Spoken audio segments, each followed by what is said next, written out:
किसी ने बहुत खूबसूरत बात कही है कि इंसान एकमात्र ऐसा प्राणी है जो गिरना चाहे तो जानवर से नीचे गिर सकता है और उठना चाहे तो देवता से ऊपर उठ सकता है। साथ संगत जी, प्यार से कहना धन निरंकार जी। निरंकारी दिव्य संदेश चैनल आपका स्वागत करता है।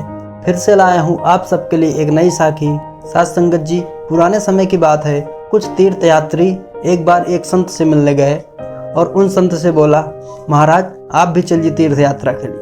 तभी संत ने एक कद्दू ले आया और बोला, आप इस कद्दू को ले जाइए, मैं तो बहुत बिजी रहने वाला हूँ कुछ दिनों तक, आप इस कद्दू को ले जाइए और इस कद्दू को तीर्थ यात्रा करवा लाइए।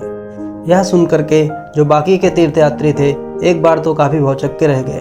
उन्हें बड़ा आश्चर्य लगा कि इस कद्दू को भी तीर्थ यात्रा करवाई जाएगी। अब जो सभी तीर्थ यात्री थे वह उस कद्दू को लेकर चल दिए।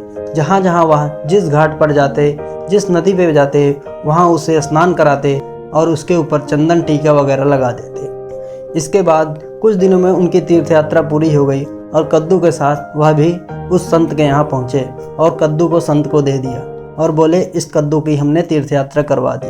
अब आगे संत ने कहा, अब आप सब लोगों ने इस कद्दू को तीर्थ यात्रा करवाई है तो आप प्रीति भोज में ज़रूर शामिल होइएगा। अब संत ने कद्दू के नाम पर प्रीति भोज की व्यवस्था की और गांव वालों के साथ साथ उन सभी तीर्थ यात्रियों को भी न्योता दे दिया। संत के द्वारा उस भंडारे का आयोजन किया गया और सभी तीर्थयात्री उस भंडारे में शामिल हुए। संत के द्वारा सभी तीर्थयात्रियों को एक निश्चित स्थान पर बैठाया जाता है और भोजन परोसने के लिए कहा जाता है। साथ संगत जी, भिन्न भिन्न प्रकार के भोजन बनवाए गए थे और साथ में जो कद्दू तीर्थयात्रा के लिए गया था उस कद्दू की भी सब्जी बनवाई गई थी। सभी संतों को सब्जी परोसी गई और जब वह खाने लगे वो बोलने लगे, महाराज ये तो बहुत कड़वी सब्जी लग रही है।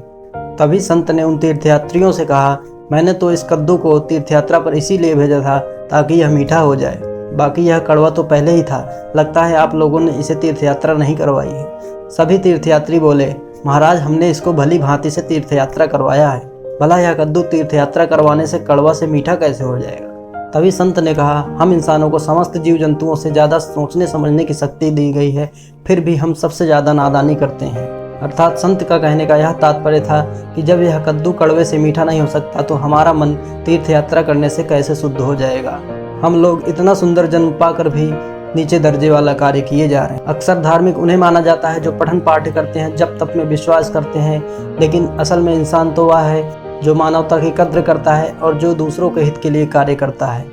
इस तरह साथ संगत जी, इस छोटी सी साखी से हमें यह समझ आती है कि हमें भ्रमों से दूर रहना, अंधविश्वास से दूर रहना है, बल्कि हमें अपने अंदर दया, करुणा, क्षमा और विनम्रता के भाव रखने हैं। साथ संगत जी, यह छोटी सी साखी आप सबको कैसे लगी कमेंट में ज़रूर बताइए। वीडियो अगर पसंद आई हो तो लाइक कीजिए, शेयर कीजिए और सब्सक्राइब कीजिए हमारे चैनल को, ताकि हमारी नई साखी आप तक पहुँचे सबसे पहले। साथ संगत जी, प्यार से कहना धन निरंकार जी।